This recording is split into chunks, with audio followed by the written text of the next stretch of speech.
Assalamu alaikum. Welcome to the series of lectures on advanced computer architecture.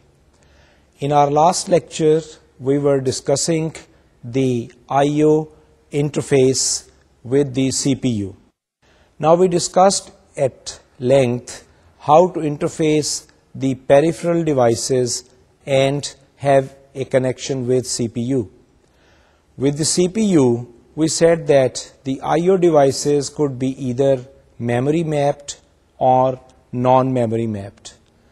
The devices could have a shared bus with the memory subsystems, or we could have a separate I/O bus. In any case, the requirements of the I/O subsystems in some ways resemble the memory subsystems, and in some cases, these requirements differ. In other cases, there are differences, and these differences originate from the fact that I/O devices have a varied speed requirements. Now, the similarities in terms of the decoding process are similar. We discussed, for example, Falcon A processor, the decoders, and we just saw that a decoder primarily is a combinational circuit, and we implemented this particular combinational circuit by an example of using a reference AND gate. The inputs to the decoder are from the address bus, that is, the data from the address lines, plus some inputs from the control bus. Typically, from the control bus, we had I/O read or write control signals, or if it is a memory mapped device, then it could be a memory read or memory write. Now, if the peripheral device is an output device, the CPU would provide data on the data bus, and the peripheral device would capture data. It should be ensured that stable data remains available on the data bus for appropriate time so that the peripheral device could capture it appropriately. In case we have an input device, we need to have data isolation. For data isolation, since a number of input devices might be connected to the same bus, one should ensure that when there is no activity, the devices remain isolated. This could be done by using tri-state buffers, and these buffers could be enabled only when the peripheral device wants to send data to the CPU. So the CPU would take the data as input data. We will continue and illustrate the mapping of an input device on the address space for our Falcon A processor, and we consider it with the help of an example shown in the next slide.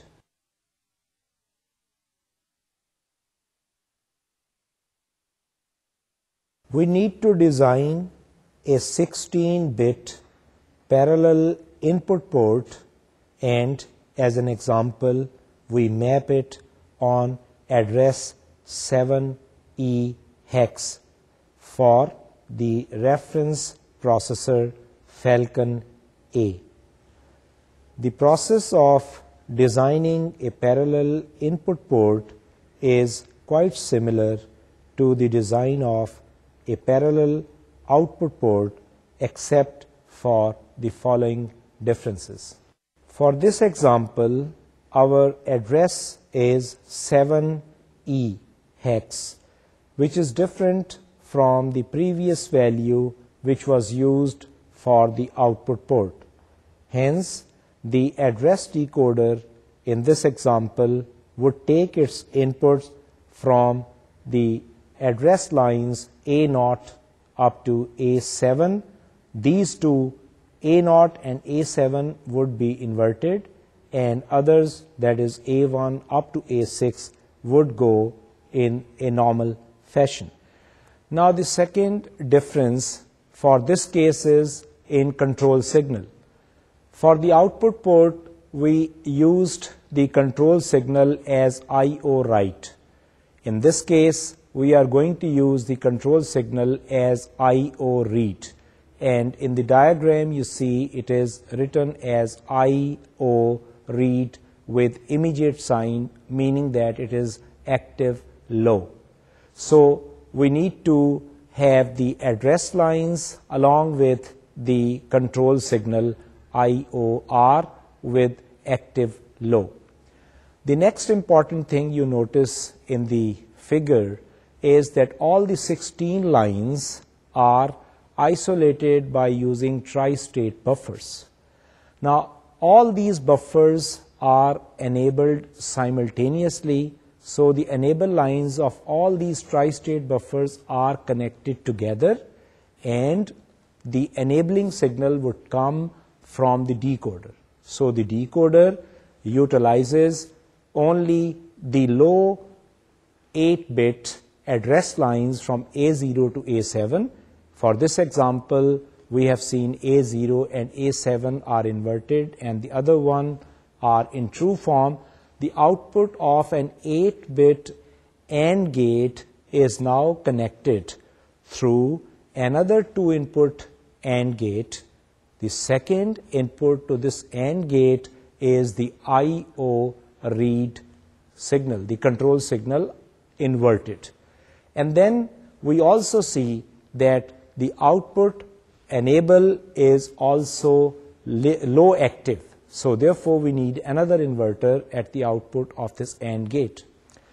For this particular example, the data would come from the peripheral devices through the tri-state buffers onto the data bus of Falcon A. The data bus of Falcon A is 16-bit wide. It has got 16 lines. We have low significant byte and the higher significant byte. Just for the sake of simplicity, we have simulated the input device by using 16 switches just numbered from S0 up to S15. So if the switch is closed, it would simulate a 1. If it is open, it would simulate a 0. So depending upon whether we want to have any combination of 1 and 0, we just pass on this data from 16 switches to the data bus through the tri-state buffers, and these tri-state buffers would be enabled if and only if our address is correct, and secondly, the IO read is activated on the control bus. In this example, we used the address to which we have mapped the input device as 7E. Now we know that this Falcon A is utilizing two addresses. So the next address 7F would also be automatically skipped, and we can't use 7F for any other device. So if we want to have another device mapped, then from 7E, we will just jump on to the next address, skipping 7F, and that would become 80 hex.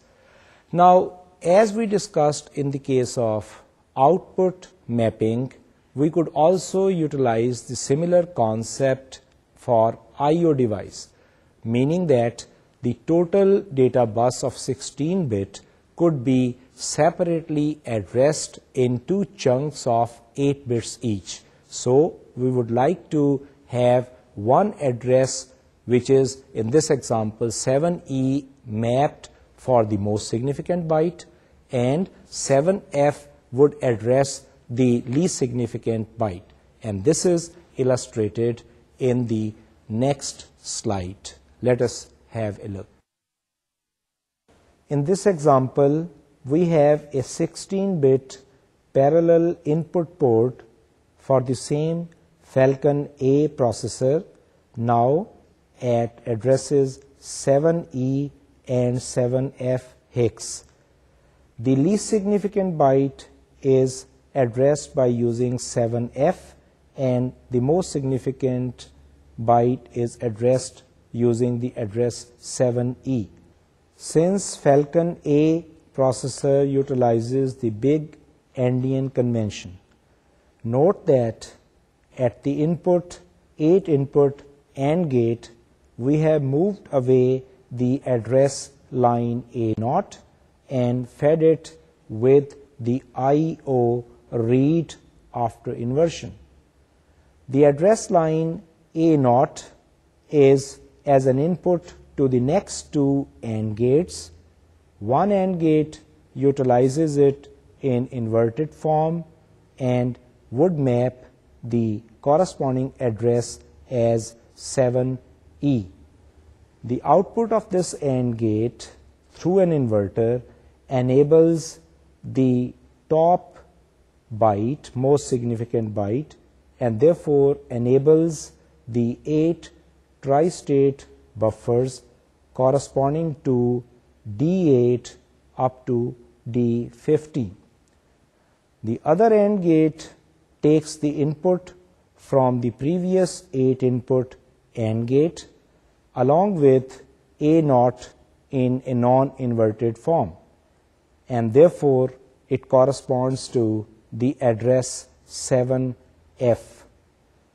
The output of this AND gate through an inverter enables the lower 8 tri-state buffers from D0 up to D7. Therefore, this implementation independently addresses the least significant byte and most significant byte of the data bus. Let us now consider another example where we combine the two peripheral devices. One is an input device and the other one is an output device. The input device would be simulated by using switches. Let us say we have 16 switches addressed at address 7E, as we have done in the last example. The output corresponds to LEDs. 16 LEDs would indicate the status of the output, and our example goes as follows. We say that the CPU, the Falcon processor, would read the status of 16 switches using an address 7E. So some of the switches might be on, others might be off. After reading the status, it would pass on exactly the same status without any change, utilizing an output address which is DE.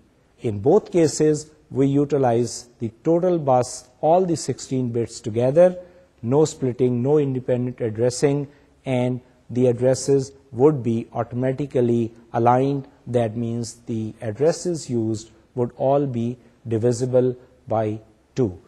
Let us see, and we would like to further enhance this example and illustrate by adding up a delay loop, and we would like that the LEDs blink, and with enough time given in between, we would switch on and off each LED so that it appears to be blinking when a switch is on, and the LED remains off if the switch is in off status. The solution for this example is shown in the next slide.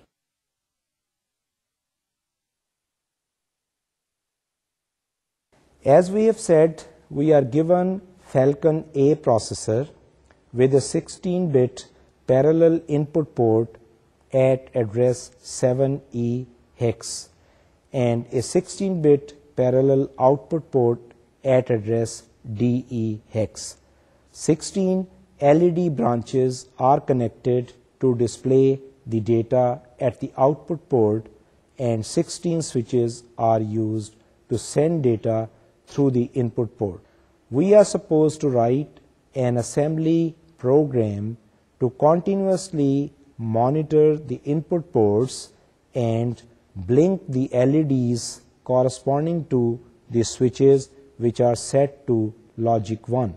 For example, if S0 and S2 are set to 1, then only the LEDs L0 and L2 should blink.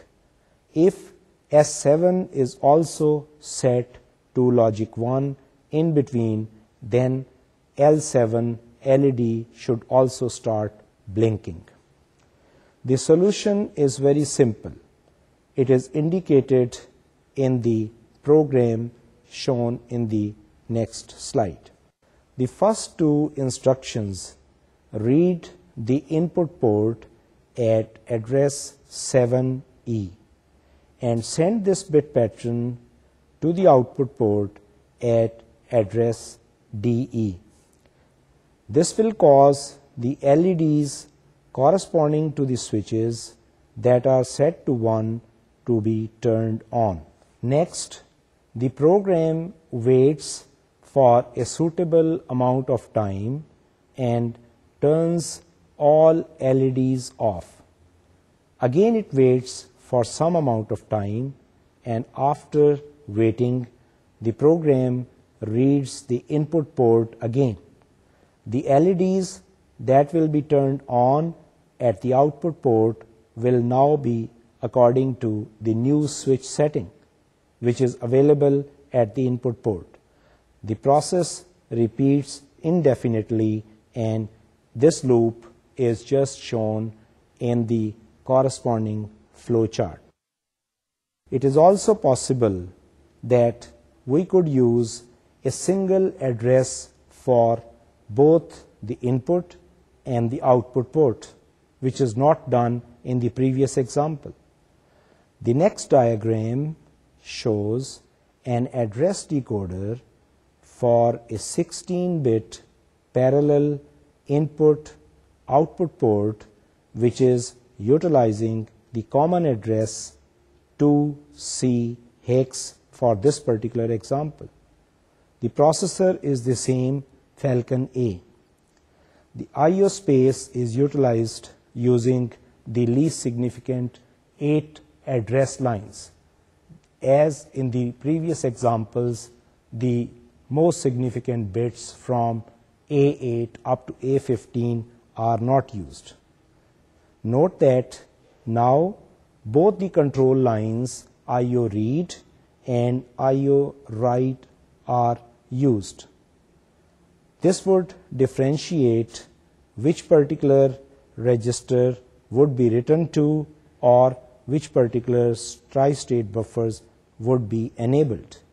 In the diagram, you see the input of 8 input AND gate has a data from A0 up to A7. Some of the lines are inverted, others are non-inverted, which depends on which address we are using. For this particular example, where the address is 2C, you can easily verify after writing the binary pattern that the bits A0, the address lines A0, A1, A4, A6, and A7 would be inverted, whereas A2, A3, and A5 would be non-inverted. The output of this 8-input AND gate is a common input to the next two 2-input AND gates. In the upper AND gate, the second input is the inverted I/O write signal, and the output of this AND gate would go to the enable output of the output port. The lower AND gate utilizes the I/O read signal as a control input, and after inversion, it is fed as an input to the AND gate. The output of this AND gate enables the input port. So therefore, through this example, you could just verify and see that same address is used as an input address for one device as an output address for the other device, but not simultaneously. At one time, only either it would read data as an input from input device, or it would write into the register of the output device. In the previous examples, we have taken up cases where the I/O is non-memory mapped. That means for the Falcon A, we utilized the separate addresses for the I/O. For memory, the address base was different. Now we could also utilize and map these I/O devices as a memory address. Let us look at an example of using the same Falcon A processor. However, we would map these particular devices, whether it is an input or it is an output, onto the same address where the memory was mapped. So this would mean that we would like to use the address space which corresponds to the memory. That could be done also by using the same Falcon A processor. What needs to be changed? There would be a couple of changes. The first one, you can realize that now the address space would be wider. For the Falcon processor, the I/O addressability was from 0 to 255, whereas the addressability for memory utilizes 16 bits. So we need to use all the 16 lines corresponding to the address bus, which would mean we will have A0 up to A15 as the input to the address decoder. So therefore, the address decoder would now utilize all 16 address lines instead of having only 8 address lines. So therefore, as an example, if we want to have address as DE, this would be written as 00DE, and the address decoder would now be a 16 input AND gate, and the 8 higher bits would be inverted and then fed as an input to this AND gate, and it would map an address of 00DE as an example. The second important difference would be that instead of the control lines as I/O read or I/O write, we will use the memory read and memory write as the control signal. The third important change would be that the program would also change. Instead of having the instructions as in and out, we will use the load and store instructions from the instruction set of the Falcon A. Let us have a look at a typical example in the next slide.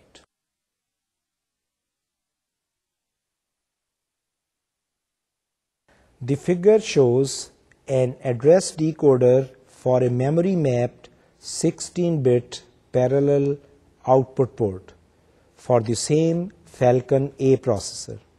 The address to which it is mapped is now 00DE hex and 00DF hex.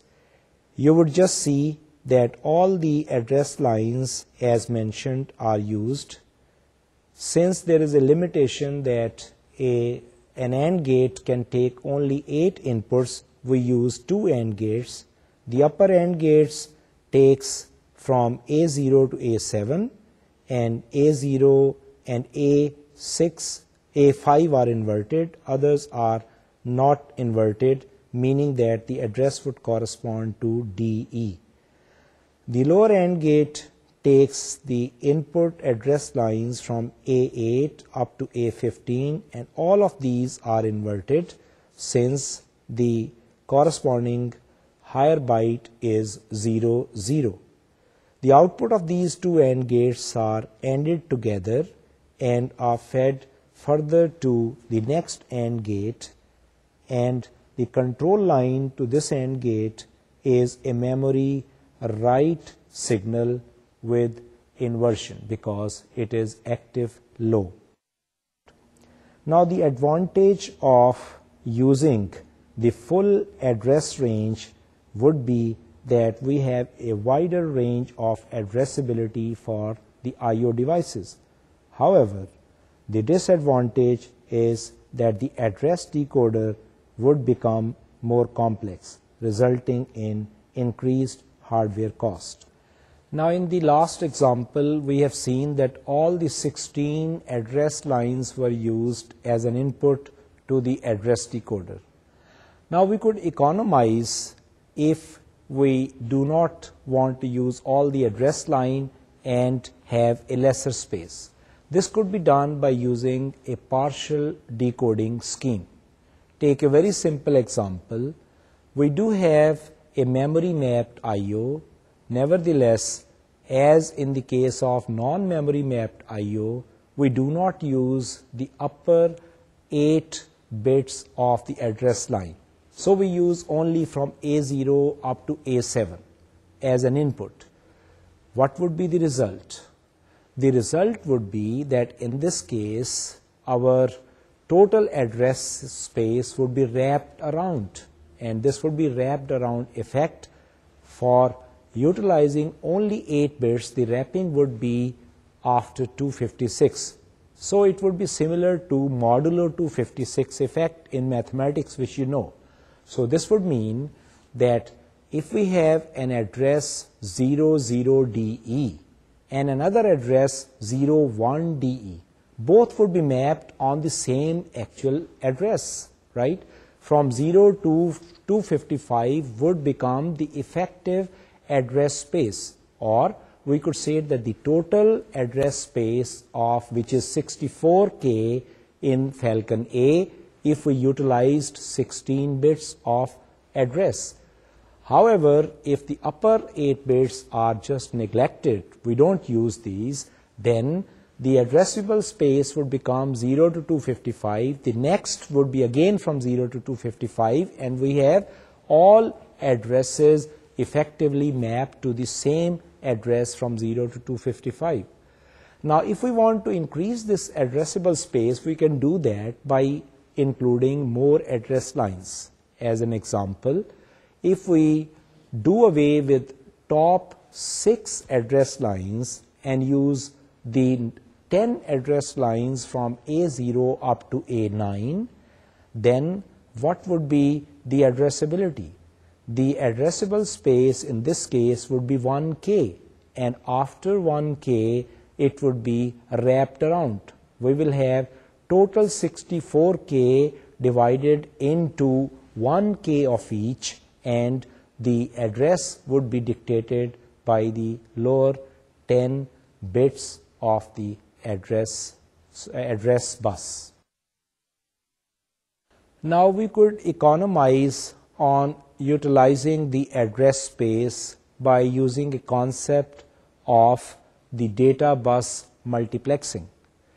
In the previous example, we just saw that Falcon A has a data bus which is 16 bits wide, and all the 16 bits are transferred to the output or are taken as an input.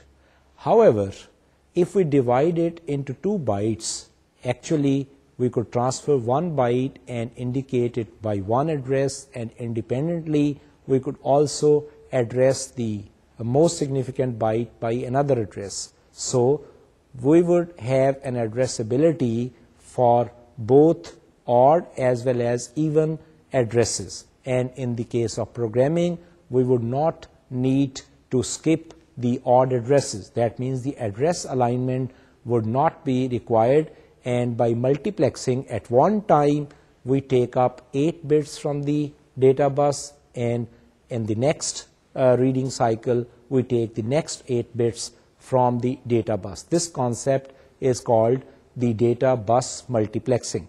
Let us see this illustration in the next slide with the help of an example.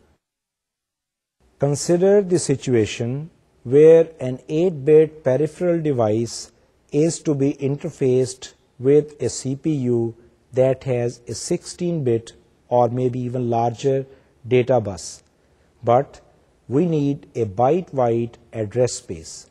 Falcon A is a typical example of this particular situation. Each byte transferred over the data bus will have to have a separate address associated with it. For such CPUs, data bus multiplexing can be used to attach 8-bit peripheral devices requiring a block of addresses. Tri-state buffers can be used for this purpose, as it is shown in the diagram. The logic circuit shown is for an 8-bit parallel output port using address DC and DD hex for the Falcon IO space. It is assumed that the CPU allows the use of a part of its data bus during a transfer, and that each 16-bit general purpose register can be used as two separate 8-bit registers. In our previous notation, as we have used, we could define R1L as the lower byte of the register R1, which would be defined as R1 from 0 to 7, and R1H would define the upper byte of the data bus. The LED branches and the 8-bit register shown in the diagram serves as a placeholder and can be replaced by an actual peripheral device in practice. For an even address, A0 is equal to 0 and the upper group of the tri-state buffers is enabled, thereby connecting the data from the bus with bit 8 up to 15 of the CPU to the peripheral, while for an odd address from the CPU, when A0 is equal to 1, the lower group of tri-state buffers would be enabled. This would cause the lower significant byte with bits 0 up to 7 of the CPU to be connected with the peripheral device. The advantage of data bus multiplexing is that all addresses are utilized and none of these is wasted, while the disadvantages are the increased complexity and additional cost of the interface. In practice, if we have an output device, one output address may not be enough. We need to have a series of contiguous addresses, maybe 6 or 8 or even more. Now, the situation would be that if we have, as an example, a printer, we could indicate the interface in the form of a simple block, and this block may contain a number of registers. As an example, let us say we have 4 registers, and each one is 16-bit wide.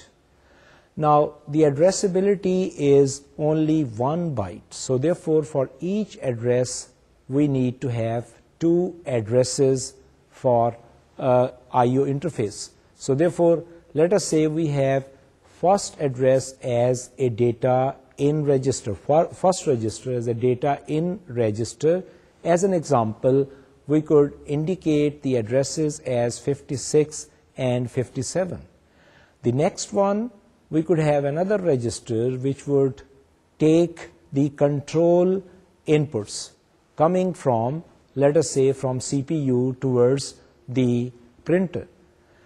And another 2 addresses would be required for this case, and we will have, as an example, 58 and 59. The next one is another register where we need to have a status, like if the printer has a paper jam, it would be indicated as a status, and We just call this block as a generic I/O interface. So therefore, with the status, we get the status coming from the printer into CPU. The fourth register is indicated as a data in. Now, although for the case of printer, the data would be coming only from CPU to the printer, but as a general case, if it is not a printer or we have both possibilities of getting input and output, we have a fourth register indicated by another two addresses. So therefore, for this generic diagram or generic I/O interface, we have just indicated different possibilities, and you will see that we have one bus indicated as a thick line connecting the actual printer with this interface, and at the bottom, through some address decoding scheme, the input comes from CPU in the form of address bus and the control bus. So using partly some lines from address bus and some from the control bus, the decoder would generate the enable signal or the corresponding clock signals. So having a look at this particular simple representation, we call it as an I/O generic interface for an I/O device. As an example of a generic I/O interface, let us look at a practical example, and that is for Centronics interface, which is very common for the printers. Originally, this was proposed by Centronics, a manufacturer of the printer line, and later on it has been adopted as a standard. Now, this example of Centronics interface is a physical connection between the CPU, or between, you could say, computer and the printer.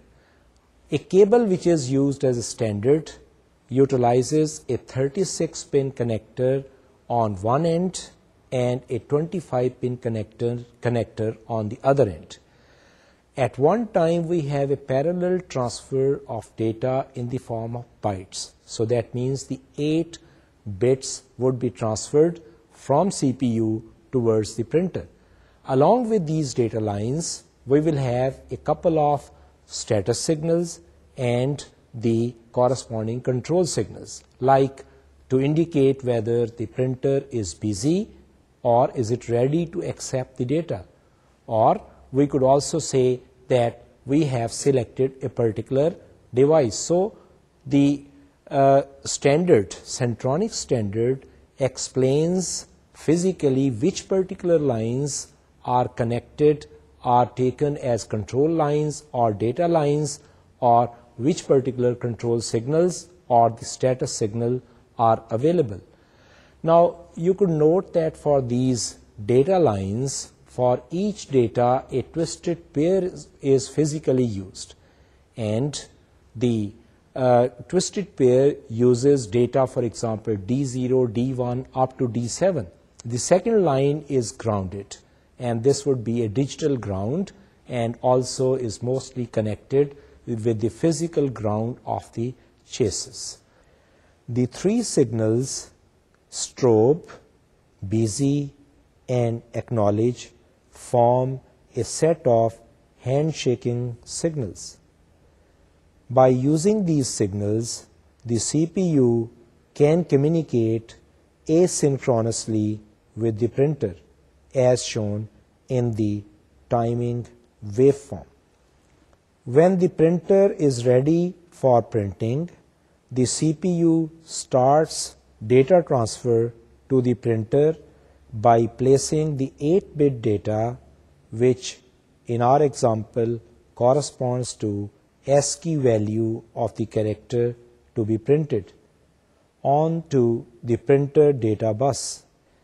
After this, a negative pulse of duration, at least 0.5 microseconds, is applied to the strobe signal. Input pin 1 indicates this particular signal, which is strobe low. It is low active. That means normally it would be high, and when the data is available, the CPU would place a low on this strobe signal. The minimum setup and hold times of the latches within the printer are specified as 0.5 microsecond each, and these timing requirements must be observed by the CPU. That is, the interface designer should make sure that these specifications are met. As soon as strobe low signal is applied, that is, strobe goes low, the printer activates its busy line, which is physically pin 11, and therefore it indicates to the CPU that additional bytes cannot be accepted.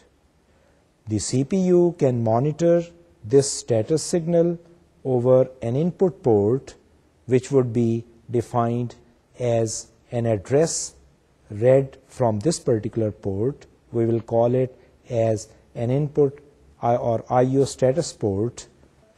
When this character is completely received, the acknowledge signal, which is physically available on pin 10, goes low, indicating that the transfer is complete. Soon after this, the busy signal returns to logic 0, indicating to the CPU that a new transfer can be initiated.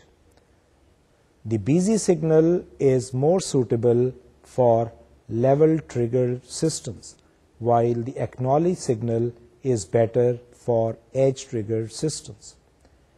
The interface will typically use two 8-bit parallel output ports of the CPU, one for the ASCII value of the character byte and the other for the control byte.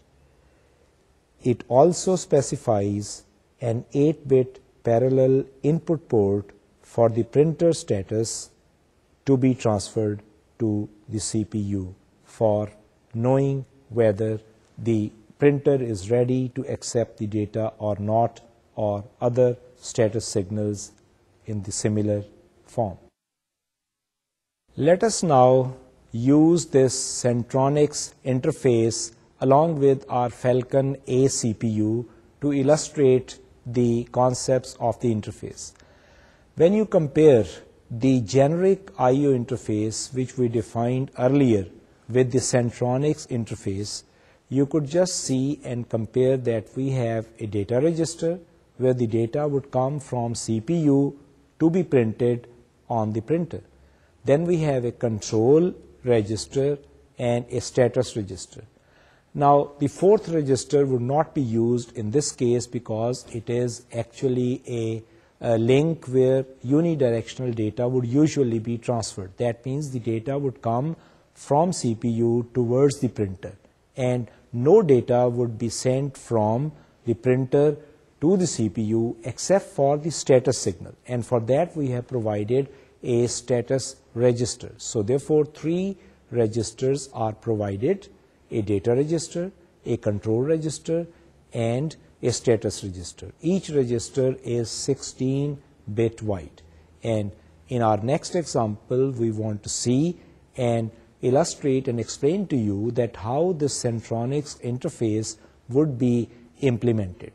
For the sake of simplicity and illustration, we utilize the 6 decimal addresses starting from 56. So 56, 57 for one register, then 58, 59 for the other one, and the third register would use 60 and 61 as the addresses. So we will just call, there are 3 ports or 3 logical ports.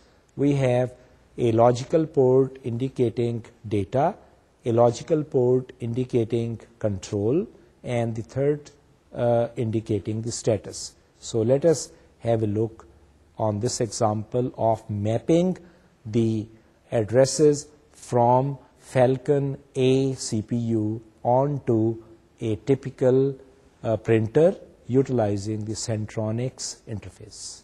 The Centronics interface requires at least 3 I/O addresses. However, since the Falcon A has a 16-bit data bus, and since we do not want to implement data bus multiplexing to keep things simple, we will use 3 contiguous even addresses, that is, as I said, in decimal 56 onwards, and in hex this would be corresponding to 38 hex, 3A hex, and 3C hex for the address decoder design. This arrangement also conforms to the requirements of our assembler. Moreover, we will connect data bus lines from D7 to D0 of the Falcon A to the 8-bit data bus of the printer, that is, physically pins 2 up to 9 of the printer cable, and we will leave the other data lines from D8 up to D15 would not be connected. Since Falcon A uses the big endian format, this will make sure that the low byte of CPU registers will be transferred to the printer. You may recall that these bytes will actually be mapped on the addresses 39 hex, 3B hex, and 3D hex.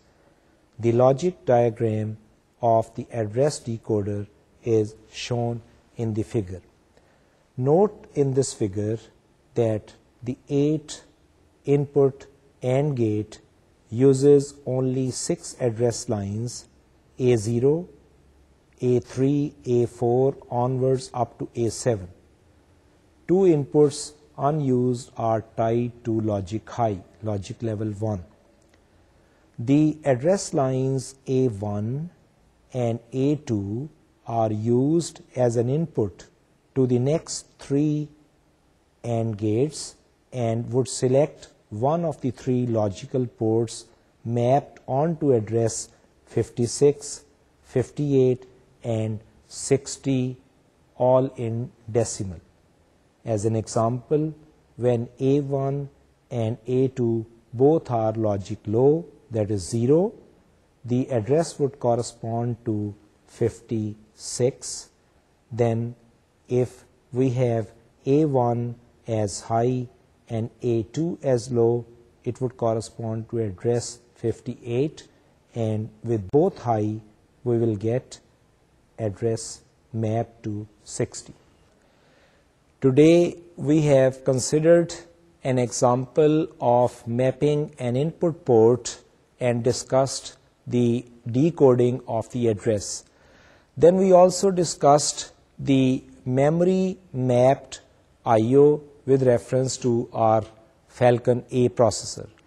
We also went into some discussion of the data bit multiplexing, and we tried to economize on the address space, and we just tried to utilize all even as well as odd addresses. Finally, we had defined a generalized generic I/O interface where we could connect a general I/O device with a set of contiguous addresses from the CPU. This may both be memory mapped as well as non-memory mapped, that has no bearing on the mapping of the generic I/O ports. Now, we also discussed one example of a typical interface that is used for present-day printers, and that is a Centronics interface. This is an appropriate moment to stop for today. Next time we'll continue with other example of I/O interfaces and would continue our discussion for the generalized I/Os. For today, it's all. Till next time, Allah Hafiz.